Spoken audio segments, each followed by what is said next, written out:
Welcome to Santa Barbara Talks with Josh Molina. It's my pleasure today to be here with an old friend of sorts, somebody who I've covered for a number of years, and someone who I really value for their work in the community, but also their feedback to me as a journalist. We have the kind of relationship where Tom can let me know if he likes a story or if he doesn't like a story, and I appreciate having that space to be able to talk about when we get along and when we don't. Tom Widroe, Executive Director of the Santa Barbara County Taxpayers Association, Super Dad, among a bunch of other titles. How are you doing today? Good, Josh. Thanks for having me on. And I want to say that this is the Mutual Admiration Society, because I am so grateful that, and I'm not blowing smoke up your, in your direction. I'm just saying, having someone who's a consistent journalist, who's interested in covering the truth and relaying facts in a way that's valuable to the community over such a long period of time. I don't know how long your career has gone, but it's such a lost art. And, I know you and I aren't always on the same page on everything, and that's fine. I actually celebrate that. But thank you just for being an actual journalist in a time where there are a lot of hacks out there. So I'm grateful. All right. Well, thank you. I appreciate that. And you're a little jumpy, Tom, on the camera. So if there's any way to set it where it's moving less, it might help our audience here. That's pretty good. That's much better. Appreciate you making time here with my schedule. Working it. Yeah, that's great. Great. So, hey, Tom, I want to talk to you about I'll hold it in place. I want to talk to you about a few things today. And one of them is the Taxpayers Association. When you took that job, when you got that role, I believe you took over for maybe Joe Armendariz, who was the person who had that job for a number of years. And so I interact with the Taxpayers Association in a very narrow way, which is, we need a comment when it comes to sort of a perspective on behalf of the conservative or the Taxpayer Association groups, or getting a comment sort of about government. And so can you talk a little bit about what is the role of the Taxpayer Association? Who are you? Are you a bunch of conservatives who don't like government? Who are you? Who's a member? What do you do? No, it's not. It's, as a guy who spent a good part of my career in government, actually working for elected officials like Brooks Firestone and Congressman Elton Gallegly, and also former Supervisor Willie Chamberlain. No, I wouldn't want to work for an organization that just was anti-government per se. It doesn't make much sense. Government has a role, and an important role to play, in our society. And taxpayers associations throughout California are really originate, or at least their popularity stems from the passage of Prop 13.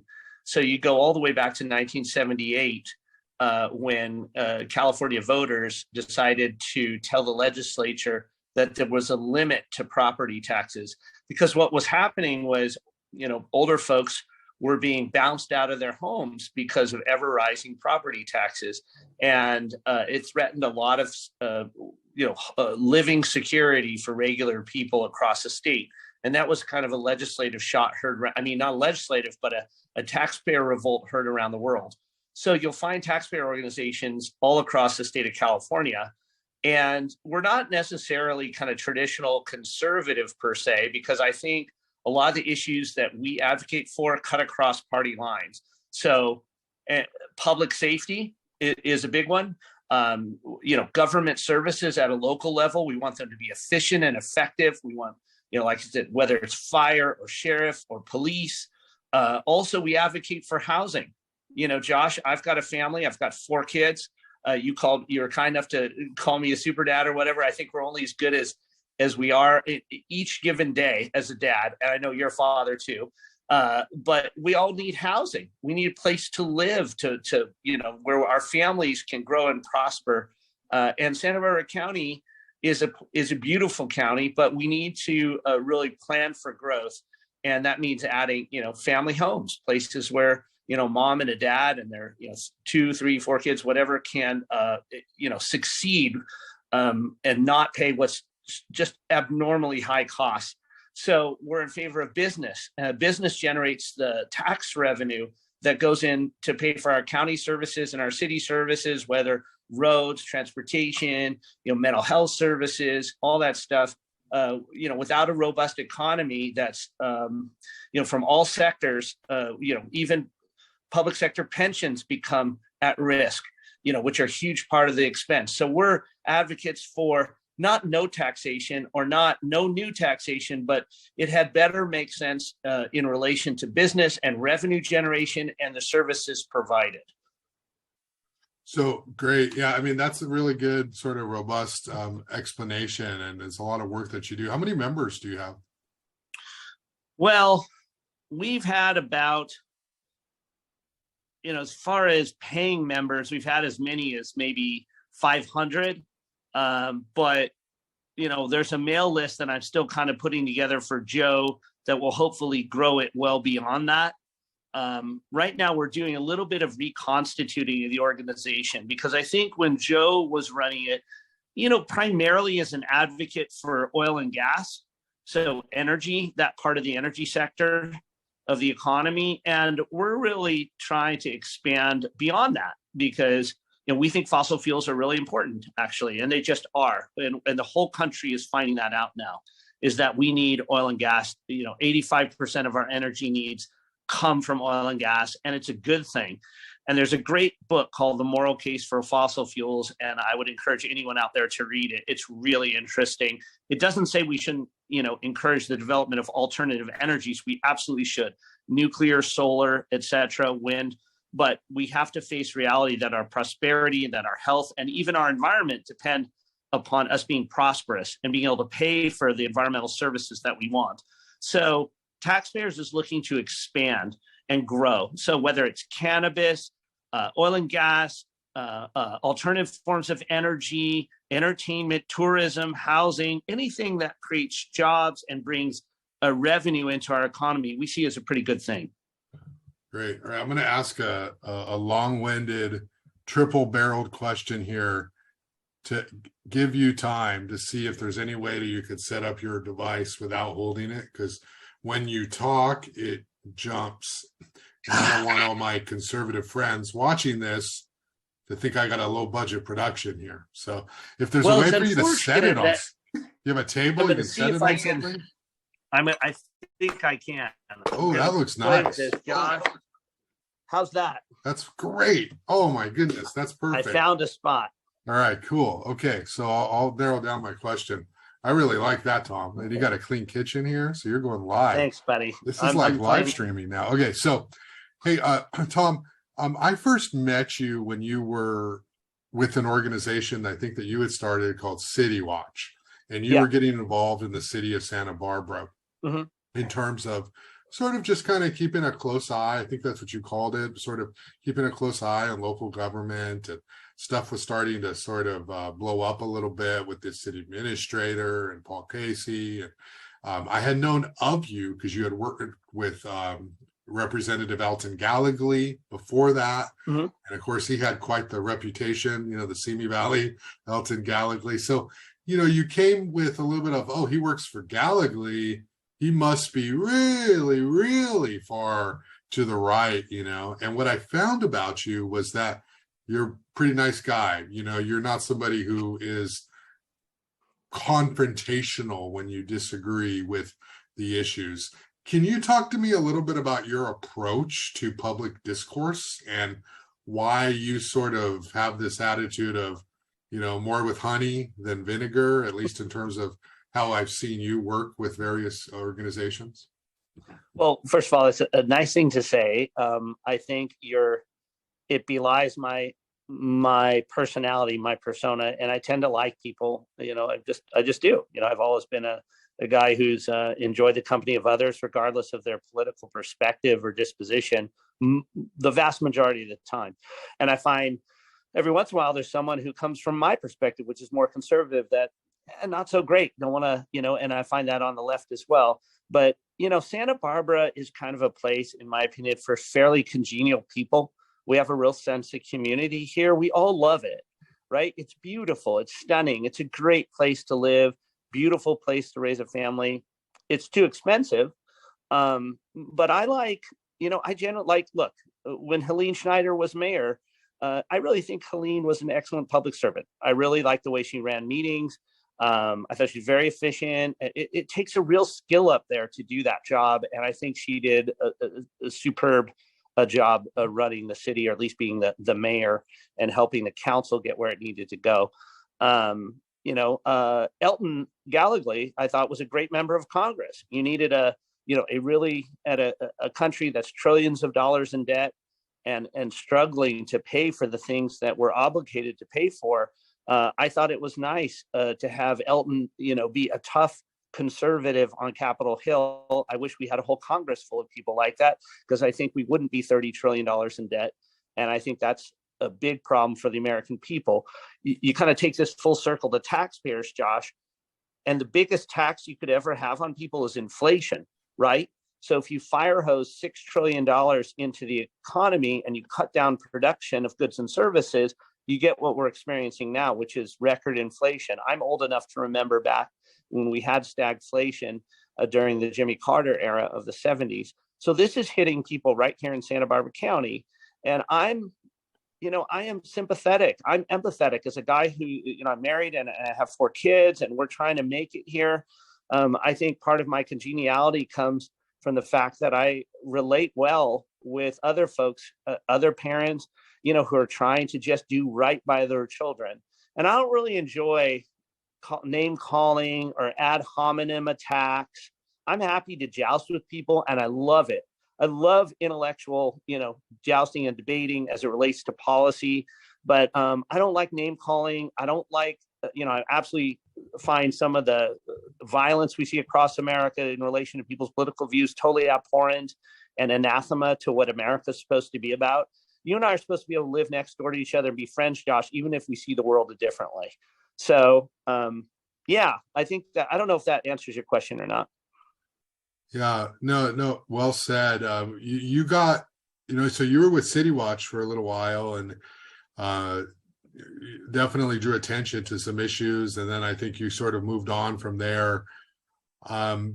You recently have been involved, or at least, part of the conversation with the Civilian Review Board discussion. I know you called into that one meeting. Mm-hmm. You were probably pretty good with the final outcome there, which basically, as I had framed it, and we disagree here, but, I sort of feel like the city kind of took the work of the committee and put it under its own umbrella and said, we're going to take a lot of what you've suggested, but we're going to kind of do it our way. And it wasn't exactly the way the Community Formation Commission wanted. But I don't think you ever felt like there was a need for like a separate panel, separate board. What was your take on that issue? Yeah, and maybe we do disagree a little on it. I am pleased with the outcome. Look, I thought it was a solution in search of a problem, only because, and I talked to now former Police Chief Malikian, when you find out there's 45,000 interactions that the police department has, with people in Santa Barbara every year, and there was only 7 or 8 disputes, or a dozen, I forget, some infinitesimal number, all of which were resolved. I didn't want to put down the work the commission did, because I saw how sincere they were and how motivated they were. And when they saw what happened with George Floyd, this was kind of the impetus for it. But in the end, I think an oversight commission in Santa Barbara, where there doesn't seem to be systemic problems, to me, just didn't make a lot of sense, especially if they spend $150,000, $300,000, or $600,000 to do that. I just thought you have to have a really, really good reason to do it. Some people talk about the complaint process, and that probably maybe needs to be more well publicized. How do you make a complaint and under what circumstances?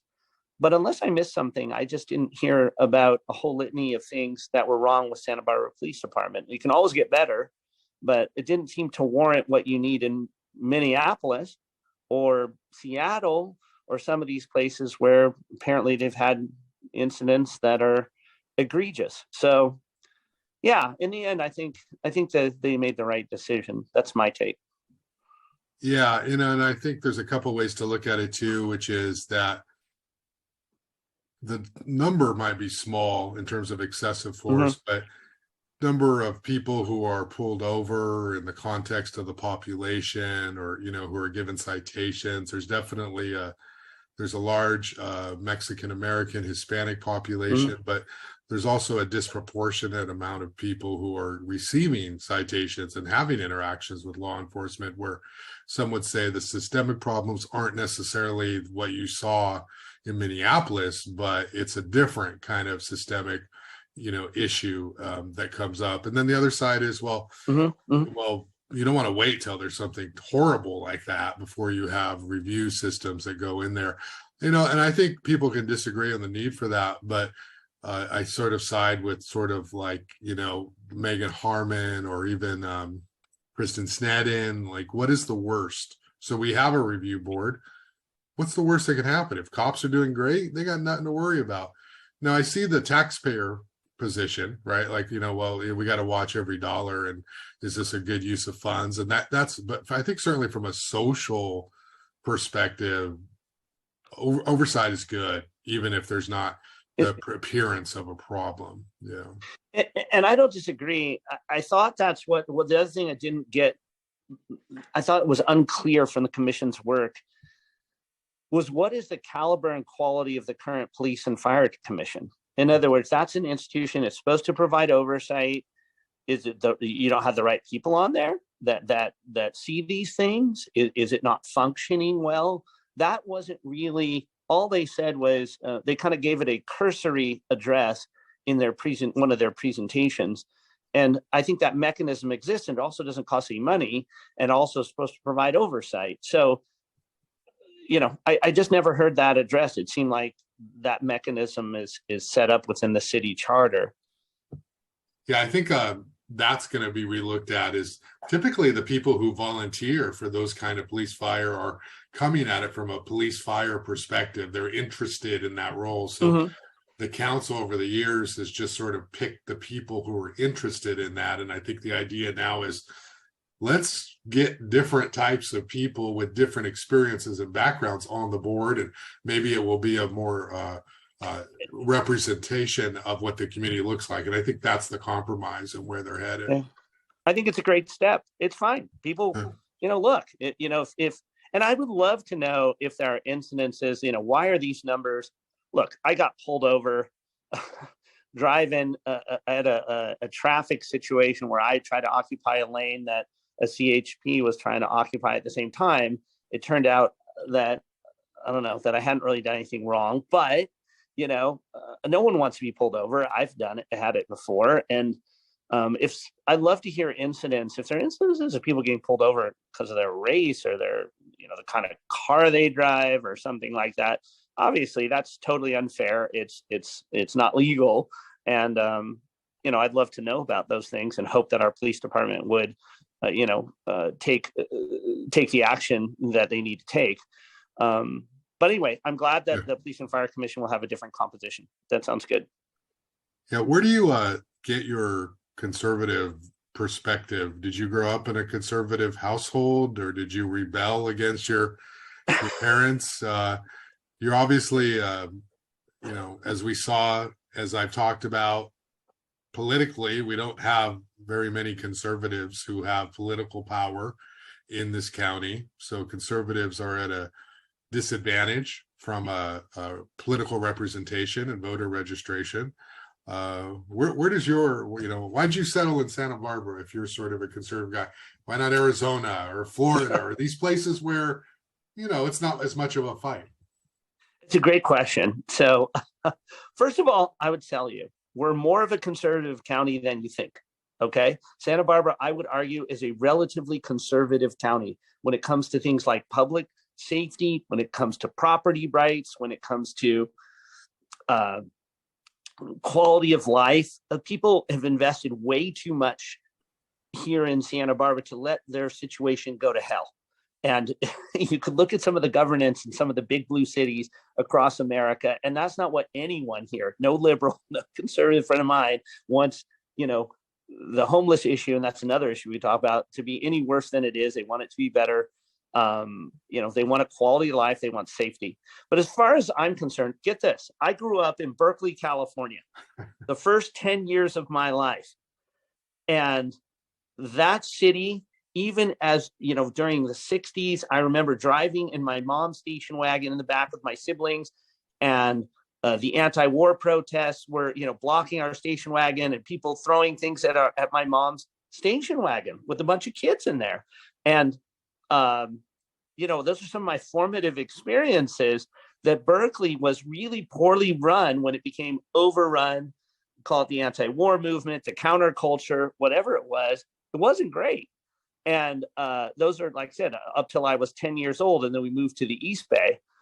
So I came to, which is a more conservative area in the Bay Area. So I kind of naturally came to my intellectual conservatism through my own pursuits. I wrote a paper as a junior in high school and summer school, advocating for what was then Defense Secretary Caspar Weinberger's Strategic Defense Initiative, which the press called derisively Star Wars. But I wrote a paper, much to the chagrin of my liberal government teacher, that defended it and said, this makes a lot of sense for American security. And so, that had to do with my own reading, my own work, kind of the intellectual development I had over time. I went to UCSB as a freshman in the fall of '82, and I fell in love with it as a beautiful place. Remember, California, when I was growing up, was a more conservative state. We voted for Ronald Reagan 2 times in 1980. So those 55 electoral votes, or whatever they were back then, 53, 51, 50, they went to Reagan, and they even went to George H.W. Bush in 1988. So the first time that the state flipped was 92, when it voted for Bill Clinton. So, going to UC Santa Barbara, I didn't have that perspective that we had a liberal state at the time. It was fairly conservative. And don't forget, California was built by all these industrialists. Amazing things done in the LA Valley, amazing things happen in Silicon Valley, and we're still a hugely productive state. So I came to UCSB as an 18-year-old, and I fell in love, just like you have, with the Central Coast. It more suited my taste. I love the outdoors. I love swimming in the ocean. I love hiking. I love all the beauty we have here. And I didn't really want to go back to the Bay Area, Josh. I foresaw some of the stuff that was happening there, overcrowding, crime. I didn't love it. And that's how I ended up staying in Santa Barbara. Yeah. I also went to graduate school here too. I did a couple of years as a master's degree in public history with an emphasis in public policy. I wrote about the preservation of our wilderness, the Santa Fe Wilderness, which our locality, a lady by the name of Pearl Chase, had lots to do with. Under Lyndon Johnson, they passed the Wilderness Preservation Act of 1967. I wrote about it, and I just mostly that was because I didn't know what I wanted to do with myself professionally, so I decided to stay in grad school. Now I can respect most of what you said there, right? But you didn't stick with Trump, did you? You're not one of these people who's saying, I still like Trump and let's see him run in 2024. Are you? Not to judge you, but you seem, I guess I'm trying to distinguish you from anyone watching that you're, I don't know. I mean, even you got over the Trump bandwagon, correct or not? Well, here's the deal. It's funny to make it a litmus test if you choose Trump or not. And, it's a binary choice every 4 years, right? And it was an easy choice for me to choose Donald Trump over Hillary Clinton. Super easy. And it was super easy to choose him over Joe Biden. I don't think both those people are remotely competent. And despite all the sturm and drang about Trump, if you look at his record, he governed fairly conservatively. And in the end, to somebody who's interested in prosperity, opportunity, these are the issues that are going to govern our elections in the fall, by the way, Josh. And I've been sounding the alarm bell. If the Biden administration wanted to hire me to come into the White House and tell Joe Biden what you need to focus on, maybe you won't hold a majority in Congress in the fall, but maybe you can sustain the onslaught. I would have said inflation, and I talked about it on the radio over a year ago. No one, Janet Yellen, apparently with her Ivy League degrees, didn't know about inflation, and she said she didn't know, which is shocking. Her job is to maintain the value of the dollar. So that's the worst tax in the world is inflation. I would have said border security. I said people want an orderly border. They want a plan for immigration. They want it thoughtfully done. And crime. Crime, Josh, we don't want rural crime. I live in Buellton, live in Santa Barbara. We don't want violent crime. This stuff is scary. The numbers have gone up like crazy across the country. Look, in the end, getting back to your Trump question, I saw Trump advocating not for defund the police, but rather support the police. Not for open border, but secure the border, lower taxes, stuff that we should all, maybe a more efficient government. Remember, up until Trump left office, they had a rule that he instituted that said for every new regulation you add, you have to remove 2. So for me, it was policy based, and it still is, Josh, despite all the stuff that swirls around Trump. And I don't love that, he makes it about himself. He has personal issues, obviously. And I see why people get so antagonized. And that's, as you know, not my nature. But to me, it's a binary choice. And those are some of the issues that I think most Americans and most Santa Barbarans are concerned about. Yeah, I think for me, his destruction of the credibility of the American press, and I know that conservatives don't have a whole lot of faith in the press in the first place, but his sort of reframing the whole role of the media as being fake news or overstepping or having a bias and having an agenda, he has eroded faith in the American media. And that is a problem because we know just logically, even if you don't like the press, we don't know that conservatives can't think they're all bad. When he paints everybody with the same brush, he's actually harming democracy because he's saying anything critical of him is fake news. And that gives a window to all conservatives to say fake news, right? Like Christy Lozano, she put out her statement like 3 weeks afterward, right? Where she said, finally conceded, and she said, oh, well, even though we didn't win, we did really well, even though, Susan Salcido had most of the news media in her pocket, right? There's some, and I'm just like, you were on Fox News, okay? Who has who in their pocket? You had, I don't know how many hundreds of thousands of people watch that. So I can't get over that. I think he lies too much. And although I can give people a pass, like it's their personal life, depending on and context, and I could try to play that game. Nobody's perfect, but this guy's a pretty crummy personal individual. I mean, Tom, if this was your friend, I hope you would not associate with someone like that, So to me, that's too much. And if you're a conservative and you like conservatives, fine. But most conservatives I know are like, Trump's bad for the party. We got to get rid of him. And so he's never going to get reelected. Never. It's never going to happen. Yeah, and don't forget, I was one of the ones who said he was going to get reelected in 2016. And Okay. On the day of election, just so you know, the New York Times put the likelihood of his defeat at 98.8%. So that's the day of election, the morning of election. NYT goes out and says there's a 98.6 or whatever it is chance that Trump will be defeated and that Hillary Clinton will be the next president of the United States.